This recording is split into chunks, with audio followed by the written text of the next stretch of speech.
नमस्कार दोस्तों, वेलकम। स्वागत है एक बार फिर से आप सभी का डेली करंट अफेयर्स राजस्थान में। और आज से हम शुरुआत करेंगे दिसंबर माह की। तो चलिए हमारे पहले प्रश्न के साथ शुरुआत करते हैं, लेकिन उससे पहले आप हमारे सभी वीडियोस को जरूर लाइक और शेयर करें, क्योंकि इसी के साथ जो है ज़्यादा से ज़्यादा छात्रों तक ये मुहिम पहुंच पाएगी। तो पॉजिटिवली आप हमेशा इस चीज़ का ध्यान रखें, क्योंकि अगर आप इन्हें पसंद करते हैं तो निश्चित रूप से और लोगों को भी ये चीज़ पता चलनी चाहिए। तो पहला प्रश्न हमारा एनवायरनमेंट से रिलेटेड ही है। यूनाइटेड नेशंस डेवलपमेंट प्रोग्राम, जो कि एक संस्थान है जो लगातार विकास संबंधी गतिविधियों में काम करता है, खास करके पर्यावरण संरक्षण और लोगों को सस्टेनेबल डेवलपमेंट की ओर ले जाने में। उसी के कार्यक्रम ग्लोबल एनवायरनमेंट फैसिलिटी के तहत जो है स्मॉल कैट्स के संरक्षण की बात की गई है। और इसी क्रम में भारत के 3 पार्क्स जो हैं उनको जो है चयनित किया गया है। कौन कौन से हैं? रणथंभौर, दुधवा और पक्की। तो ये 3 टाइगर रिजर्व्स है, जिन तीनों को स्मॉल कैट्स अर्थात जो हमारी जंगली बिल्लियां होती है उनके संरक्षण के लिए रखा गया है। आपको पता होना चाहिए कि बिग कैट जो है वो किसके लिए उपयोग किया जाता है? हमारे बाघों के लिए बिग कैट, जबकि स्मॉल कैट जो जंगली बिल्लियां हैं उनके लिए प्रयोग किया जाता है। तो ये राजस्थान का रणथंभौर, उत्तर प्रदेश का दुधवा और आंध्र प्रदेश का पक्के टाइगर रिजर्व इसके लिए चयनित किया गया है। तो कैट की जो अलग अलग प्रजातियां हैं, जिसमें लेपर्ड कैट है, जंगल कैट है, फिशिंग कैट है और सीवेट कैट, इन सभी का संरक्षण इसमें सिंपली किया जाएगा। हाल ही में एक रिपोर्ट भी आई है हमारे राष्ट्रीय जैविक विज्ञान केंद्र के द्वारा, जो रिपोर्ट बनाई गई है उसमें ये कहा गया है कि हमारे स्मॉल कैट्स जो हैं उनकी 6 से लेकर 11% संख्या ही संरक्षित है। बाकी ज़्यादातर जो है असुरक्षित क्षेत्र में, जहाँ पर उनके शिकार होने या फिर जनसंख्या कम होने का खतरा है। तो इसी चीज़ को लेकर के दुर्लभ और छोटी जंगली बिल्लियों का संरक्षण अब यहाँ पर यूएनडीपीजीएफ की मदद से किया जाएगा। चलिए अगला प्रश्न देखते हैं। देश का सबसे बड़ा मालवाहक जहाज द ओस्लो जो है हाल ही में भारत के विशाखापत्तनम बंदरगाह पहुंचा है। ये जहाज जो है ये 229.20 मीटर लंबा है और कुछ दिनों पहले दक्षिण अफ्रीका में रिचर्ड खाड़ी के बंदरगाह को ओस्लो ने छोड़ा था। और भाप के कोयले से चलने वाला ये बंदरगाह हाल ही में विशाखापत्तनम पहुंचा।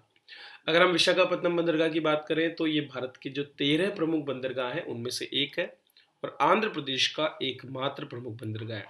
इसके अलावा भारत का तीसरा सबसे बड़ा स्टेट ओन्ड और जो है पोर्ट इसको माना जाता है। कार्गो की बड़ी मात्रा यहाँ नियंत्रित होती है और पूर्वी तट पर यह सबसे बड़ा माना जाता है। ये एक ऑल वेदर अर्थात पूरे मौसम में चालू रहने वाला लैंडलॉक्ड, जो भूमि से घिरा हुआ है और प्रोटेक्टेड पोर्ट है। मतलब अगर हम भारत की सीमा की बात करें तो ये कुछ इस तरह से है, इस तरह से बना हुआ है। मतलब चारों तरफ तो ये भूमि से घिरा है और एक एरिया इसका जो है वो सी में ओपन होता है। तो केवल एक हिस्सा सी में खुलता है, इसलिए इसको हम लैंडलॉक्ड पोर्ट जो है वो कहते हैं। तो इनर हार्बर पे ये पहुंचा है। चलिए आगे बढ़ते हैं दोस्तों। खेलों की बात करें तो हाल ही में जो है Bahrain grand pics 2020 racing tournament का आयोजन किया गया और इसमें लुइस हैमिल्टन ने जीत दर्ज की है। तो लुइस हैमिल्टन 7 बार के विश्व विजेता रह चुके हैं और ये सीजन में 11वीं जीत है। कौन से सीजन में? 2020 के सीजन में। रेड बुल के मैक्स वर्स्टापेन ने और एलेक्स एल्बोन ने दूसरा और तीसरा स्थान प्राप्त किया। दौड़ 2020 फार्मूला 1 वर्ल्ड चैंपियनशिप का 15वां दौर है। टोटल 17 दौर होते हैं, जिसमें से 15वीं रेस के रूप में बहरीन ग्रैंड पिक्स का आयोजन हुआ। मूल रूप से यह दौड़ 22 मार्च को होनी थी, लेकिन उसके बाद इसको जो है नवंबर माह में आयोजित किया गया है कोरोना की वजह से। चलिए आगे बढ़ते हैं। निम्नलिखित में से किसे लोकसभा का नया महासचिव नियुक्त किया गया है? दोस्तों, आईएएस अधिकारियों की नियुक्ति सीनियर आईएएस अधिकारी लोकसभा और बाकी अन्य जितने भी हमारे लोकतांत्रिक जो संगठन है, चाहे वो विधानसभाएं हो, हर जगह पर महासचिव की नियुक्ति होती है। और इसी क्रम में उत्पल कुमार सिंह को हमारी लोकसभा का महासचिव नियुक्त किया गया है। तो लोकसभा अध्यक्ष के द्वारा ये नियुक्ति की गई है, हमेशा वही करते हैं। तो लोकसभा अध्यक्ष ओम बिरला ने वरिष्ठ आईएएस अधिकारी उत्पल कुमार सिंह को इस पद पर नियुक्त किया है। तो नई नियुक्ति है, तो प्रश्न यहां से बनता है। 1986 बैच के उत्तराखंड कैडर के आईएएस अधिकारी हैं और स्नेहलता श्रीवास्तव की जगह वो लेंगे। दोस्तों, अगर हम बात करें इनकी, तो उत्पल कुमार सिंह जो है ये उत्तराखंड के मुख्य सचिव भी रह चुके हैं और बहुत लंबे समय तक उन्होंने वहां पर काम किया। हरिद्वार में अर्ध कुंभ जैसा जो मेगा इवेंट है उसको भी इन्होंने प्रबंधन किया था। और इसके अलावा 34 से भी ज़्यादा सालों तक उन्होंने विभिन्न सरकारी पदों पर काम किया है, जिसका लाभ उन्हें अपने इस पद पर कार्य करने के दौरान भी मिलेगा। स्वास्थ्य क्षेत्र की बात करें तो 1 दिसंबर को विश्व एड्स दिवस मनाया जाता है और इसकी शुरुआत 1988 में डब्ल्यूएचओ द्वारा की गई। वर्ल्ड हेल्थ ऑर्गेनाइजेशन जो पूरे विश्व भर में स्वास्थ्य संबंधी कार्यक्रमों का आयोजन करता है, उसी के द्वारा 1 दिसंबर 1988 से विश्व एड्स दिवस मनाने की शुरुआत की गई।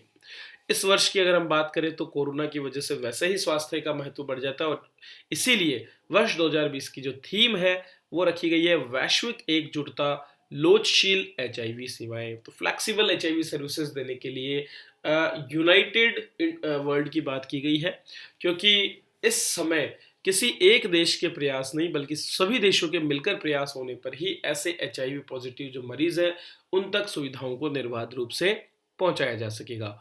इस वर्ष महामारी के कारण एचआईवी की रोकथाम, परीक्षण, उपचार और देखभाल सेवाएं बहुत ज़्यादा बाधित हो रही हैं, क्योंकि ना तो दवाइयां समय पर पहुंच पा रही है और ना ही देशों के बीच ज़्यादा आदान प्रदान हो पा रहा है। स्वास्थ्य सेवाओं के बाधित होने से ही जो वर्ष 2020 का लक्ष्य था एड्स को लेकर के, जिसको हम 90-90-90 कहते हैं। देखो ये लक्ष्य है, याद रखना 90-90-90 लक्ष्य का संबंध जो है एड्स बीमारी से। एड्स क्या है? Acquired immunodeficiency syndrome. ठीक है, एक प्रकार का उपार्जित हमारे रक्षा तंत्र जो हमारी रक्षा प्रणाली है उस पर अटैक करने वाला एक वायरस है, जो रूप बदलते हुए लगातार जो है हमारे इम्यून पावर को कमजोर करता है और शरीर अन्य बीमारी से ग्रसित होकर के लोगों की मृत्यु हो जाती है।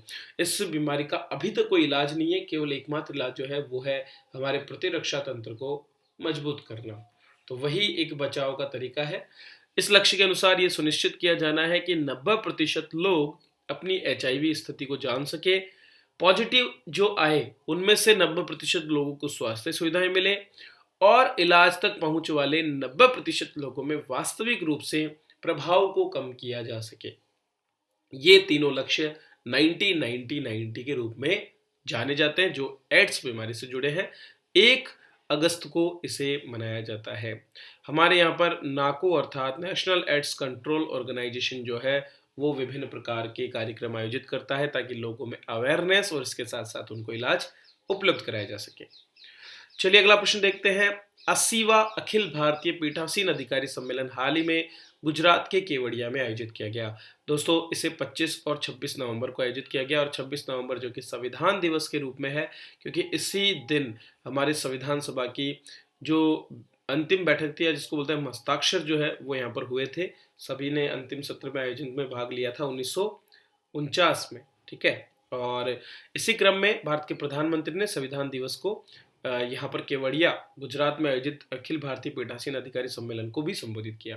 पीठासीन अधिकारी का मतलब यहाँ पर आप चुनावी अधिकारी से ना समझे, क्योंकि हर बूथ पर एक पीठासीन अधिकारी का जो है नियुक्ति जिला निर्वाचन अधिकारी द्वारा की जाती है, लेकिन यहाँ पर जो पीठासीन अधिकारी वो है हमारे विधानसभा और विधान परिषद के अधिकारी।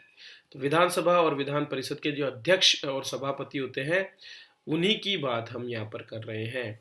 तो राजस्थान से भी जो है हमारे विधानसभा अध्यक्ष डॉक्टर जोशी जो है उन्होंने यहाँ पर भाग लिया। और सम्मेलन की शुरुआत की बात करें तो 1921 से इसकी शुरुआत हो गई थी और इस साल इसका शताब्दी वर्ष मनाया जा रहा है। वर्ष 2020 के लिए थीम रखी विधायिका, कार्यपालिका और न्यायपालिका के बीच सामंजस्यपूर्ण समन्वय एक जीवंत लोकतंत्र की कुंजी है, अर्थात harmonious coordination between legislature, executive and judiciary की टू ए वाइब्रेंट डेमोक्रेसी। ये राज्य के सभी 3 स्तंभों के बीच समन्वय पर जोर देता है कि ना तो ये एक दूसरे के क्षेत्र में अतिक्रमण करें और ना ही ये एक दूसरे से दूरी बनाएं, बल्कि तीनों साथ मिलकर अपवार्ड जो है प्रगति की ओर बढ़ें। तो आपस में मिलकर के ये एक दूसरे का सहयोग करें, इसी चीज पर इस बार की थीम फोकस्ड रही। तो सभी पीठासीन अधिकारियों ने इसमें भाग लिया और ये राज्यों के बीच एक समन्वय को भी दर्शाता है कि कैसे एक दूसरे की बेस्ट प्रैक्टिसेस को राज्यों को अडॉप्ट करना चाहिए। तो यह है दोस्तों आज की करंट अफेयर्स, जिसको हमने बड़ी मेहनत के साथ बनाया है। अब आपका फर्ज बनता है कि आप इन्हें शेयर करें, अपने दोस्तों तक पहुंचाएं और एक मदद प्लेटफॉर्म की जरूर करते रहें। जब भी आपको मौका मिले कोर्सेज के माध्यम से लाभ उठाएं और तैयारी करें, क्योंकि बहुत ही कन्वीनियंट रेट्स पर हमारे कोर्सेज होते हैं, बहुत ही फिजिबल रेट्स पर, और बहुत ही बेहतरीन भी है। मैटर आपको एक ही जगह अवेलेबल हो जाता है, जिससे आप अपनी तैयारी को आगे बढ़ा सकते हैं। चलिए तो मिलते हैं फिर से अगले वीडियो में, तब तक के लिए आप सभी का बहुत बहुत धन्यवाद।